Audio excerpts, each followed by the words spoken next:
लेकिन आदरणीय प्रधानमंत्री जी को पता था, देश के विदेश मंत्री को पता था कि जो हार्मोज का समुद्री मार्ग है वहां से भारत की जरूरत का 60% कच्चा तेल आता है मान्यवर, और 50% भारत के जरूरत की गैस आती है, उसी रास्ते से आती है।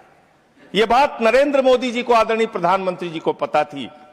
तो मैं आपके माध्यम से पूछना चाहता हूं कि जब वो हार्मोज का समुद्री मार्ग 60% से ज्यादा ईरान के रास्ते में आता है, ईरान के कब्जे में आता है, तो ईरान से तू कौन मैं खामखा जबरदस्ती झगड़ा करने की आपको जरूरत क्या थी? इसलिए आपने जानबूझकर देश को संकट में डाला है। यह संकट आया हुआ संकट नहीं है, यह लाया हुआ संकट है, और इस लाए हुए संकट के सबसे बड़े जो प्रायोजित किया है जिन्होंने संकट, उसका नाम है देश के प्रधानमंत्री आदरणीय नरेंद्र मोदी जी।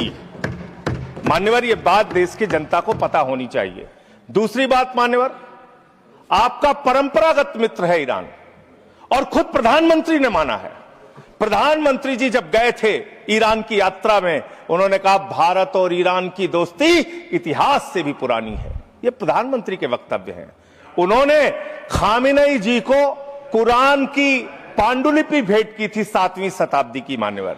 उन्होंने चाबार पोर्ट का समझौता किया था, जिसका बखान प्रधानमंत्री ने खूब किया कि भारत का व्यापार बढ़ जाएगा, पाकिस्तान की अब हमें जरूरत नहीं पड़ेगी, अब हम अपना एक अलग रास्ता बना के और भारत के व्यापार को बढ़ाएंगे। और वहां पर सरकार ने सैकड़ों करोड़ रुपए चाबार पोर्ट पे वेस्ट किया।